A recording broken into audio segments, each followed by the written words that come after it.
Madame la Présidente, mon général, Mesdames et Messieurs, je vous remercie pour votre accueil aujourd'hui pour présenter notre travail. Je m'appelle Julien Thibault, je suis interne de chirurgie orthopédique à Paris et aujourd'hui je vais vous présenter une étude que nous avons réalisée à l'hôpital d'instruction des armées de Percy avec le Dr James Charles Murison et Dr George Pfister.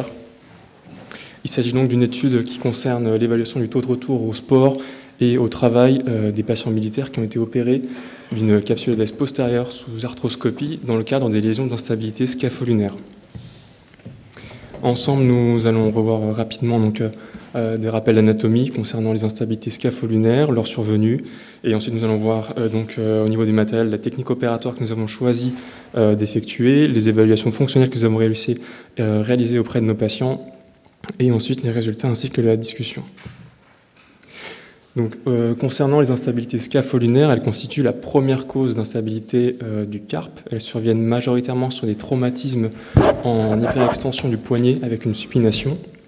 Et ces traumatismes engendrent par la suite une instabilité chronique au niveau du poignet avec des douleurs chroniques et qui peuvent ensuite se terminer sur une arthrose invalidante pour les patients chez qui on a donc plus de traitement curatif mais simplement des traitements palliatifs pour y mettre fin.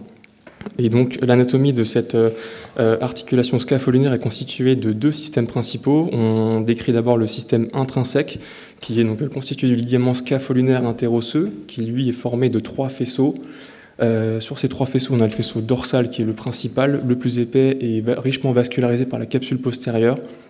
C'est ce faisceau qui est le plus souvent atteint sur les traumatismes et qui a un potentiel de réparation. On a ensuite le faisceau proximal qui lui est plutôt une chape fibrocartilagineuse qui est tendue entre le faisceau dorsal et palmaire et qui lui n'a pas de potentiel de réparation mais qui n'a très peu de rôle mécanique.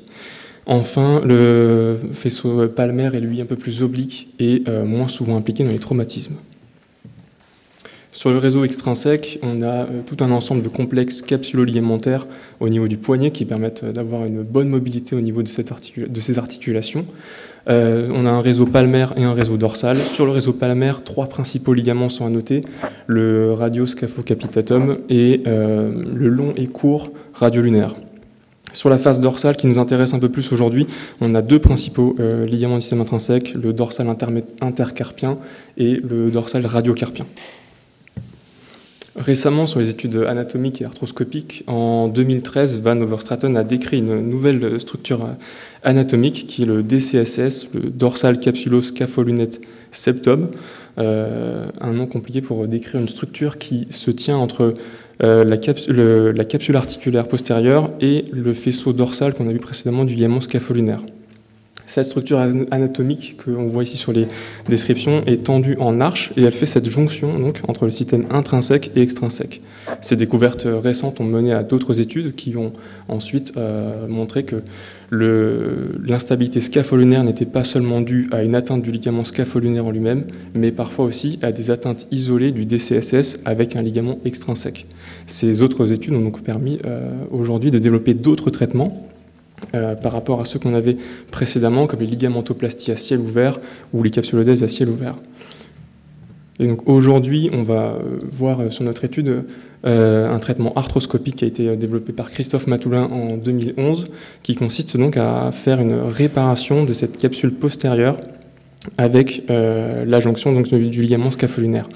Donc cette technique se réalise sous arthroscopie de poignet, une installation avec une potence sous garrot. On réalise 4 voies d'abord que vous allez voir sur les photographies qui font en moins de 5 mm chacune. On va avec ces voies d'abord faire passer un fil, en général un PDS 3.0, qui va venir passer donc dans le moignon scaphoïdien et dans le moignon du lunatome du ligament scapho-lunaire dorsal. On va venir faire passer ces deux fils en boucle au niveau de l'articulation médiocarpienne. On va ensuite les récupérer à l'aide d'une pince, réaliser un nœud bloquant sur ces deux fils et on va venir l'amarrer ensuite par voie rétrograde, comme vous pouvez le voir sur le schéma, en tirant le fil pour venir le plaquer sur le ligament scapho-lunaire qui est rompu. Et ensuite, on va réaliser un nœud en externe pour venir plaquer cette capsule dorsale par-dessus et on va ainsi recréer le rôle qu'avait le DCSS qui est rompu. Donc cette technique opératoire que nous avons choisie pour notre étude. Notre étude est une étude prospective qui s'est déroulée de 2019 à 2024 sur les patients militaires qui ont présenté un traumatisme du poignet avec une instabilité scapho-lunaire diagnostiquée sous arthroscanner. L'objectif était d'évaluer chez cette population de patients militaires à haute demande fonctionnelle si cette technique opératoire était efficace dans leur reprise du travail et à quel niveau de demande physique est-ce qu'ils ont pu reprendre leur travail. Pour cela, nous avons utilisé la classification de REFA qui est facilement reproductible pour quantifier le degré de pénibilité physique qu'avaient ces patients militaires. Donc c'est une classification en 5 stades, allant de 0 à un travail sédentaire de bureautique jusque le stade 2, 3, 4 qui sont des travaux de port de charge lourde allant de 10, 20 et ensuite plus de 50 kg. Par la suite, nous avons aussi évalué nos patients selon 2 classifications arthroscopiques du poignet pour évaluer leur atteinte. Donc la majorité de notre groupe de patients avait des atteintes de stade 3B et 3C sur la classification d'EWAS, qui correspond donc à une atteinte du ligament scapho-lunaire et au moins d'un ligament extrinsèque. Sur les résultats de notre étude, donc nous avons eu au total 19 patients recrutés, nous avons eu un perdu de vue. 2 patients ont fait le suivi mais n'ont pas complété le questionnaire de score fonctionnel. Et donc ce qui est noté sur notre groupe de patients, on a une très grande majorité de demandes de pénibilité physique importante, avec donc plus de 2 tiers des patients qui avaient un REFA supérieur à 3, c'est-à-dire un travail avec un port de charge de plus de 20 kg quotidiennement. La très grande majorité des patients avaient donc eu un traumatisme lors d'un accident du travail, donc pour plus de presque 80% des patients, et ils étaient exemptés de sport dans quasiment la majorité du cas, donc seulement 20% des patients étaient aptes à la pratique du sport et seuls 37% des patients pouvaient encore travailler après leur traumatisme. La durée de suivi moyenne était de 24 mois et comme vous pouvez le voir, la durée moyenne des symptômes avant la réalisation du geste chirurgical était de 11 mois. Sur nos résultats post-opératoires, donc sur notre critère de jugement principal, qui était donc l'évaluation de la reprise du travail chez ces patients militaires, on a une reprise à 100% du travail de ces patients, un stade de REFA identique au stade pré-traumatique.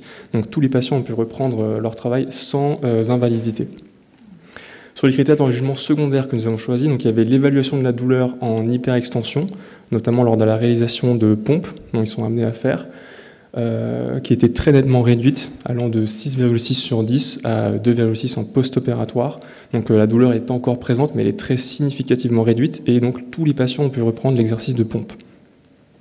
Ensuite, sur l'aptitude du travail, donc comme on a vu, tous ont pu reprendre le travail. On a aussi évalué en critère de jugement secondaire les amplitudes articulaires, donc au niveau des flexions-extensions. On n'a pas d'altération de l'extension significative, en revanche, on a une très légère baisse de la flexion à noter. Et ensuite, nous avons aussi évalué les critères de score fonctionnel. Nous avons évalué le Quick Dash et le PRWE, qui étaient tous les deux à des scores très satisfaisants, donc 8,5 pour le Quick Dash et 14 pour le PRWE. Nous avons aussi évalué des mesures radiographiques, 2 mesures radiographiques d'évolution en pré-opératoire et en post-opératoire, le diastasie scapho-lunaire, donc le gap en millimètres, et la bascule antérieure du scaphoïde, donc l'angulation entre le scaphoïde et l'unatome. Ces 2 valeurs étaient non significativement modifiées, que ce soit en pré- et post-opératoire. Sur les valeurs de corrélation, nous n'avons pas mesuré de corrélation entre nos valeurs mesurées radiographiques et les marqueurs cliniques, ce qui est en adéquation avec ce qui est décrit dans la littérature. La mesure d'angulation ni de diastasis n'a pas d'influence sur la douleur ou les amplitudes du patient, ainsi que sur ses mobilités. En revanche, on voit qu'il est tout à fait logique que les scores fonctionnels sont, eux, corrélés par contre significativement au degré de mobilité d'amplitude et aux douleurs en hyperextension. Enfin, la moitié des patients avaient été brochés lors du geste post-opératoire à la discrétion du choix de l'opérateur. Nous avons évalué qu'il n'y a aucune différence significative entre les patients qui ont été brochés et ceux qui ne l'ont pas été, que ce soit sur le plan de la douleur ou les amplitudes. Au total, donc, nous avons une étude prospective qui est monocentrique réalisée sur l'hôpital de Percy avec plusieurs opérateurs. Nous avons un faible effectif à 18 patients, mais qui reste recruté de 2019 à 2024, avec une durée de suivi assez longue de 24 mois en moyenne. Nous n'avons pas réalisé lors de l'étude de mesure de force de préhension, qui peut être parfois faite dans d'autres études.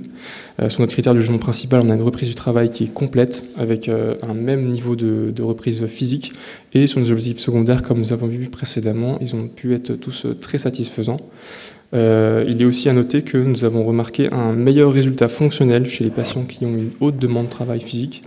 C'était le cas pour les patients notamment qui étaient en REFA 3 et 4. Ils avaient en moyenne significativement des meilleurs scores fonctionnels que les patients en REFA 1 et 2. Je vous remercie pour votre attention.